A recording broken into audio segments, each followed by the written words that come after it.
আমিও বসে গেছি, ওদেরকেও দিয়ে দিয়েছি।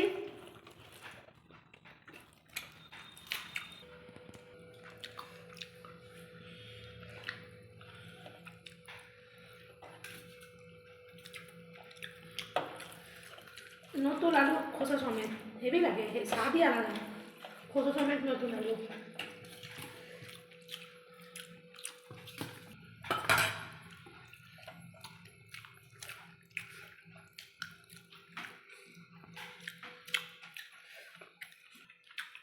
ছেলে আবার বাটা মাছ খেতে ভালোবাসে না। এই যে মাংস নিলাম, মাছটাই বেশি ভালো লাগলো। ছেলের জন্যই আনা, কারণ ও আবার মুরগি ভালোবাসে, আর ওর বাবা আমরা ভালোবাসি না। খাই একবেলা, হয়তো এক পিস খাই, কিন্তু ওর জন্যই মুরগি মাংস করতে হয়।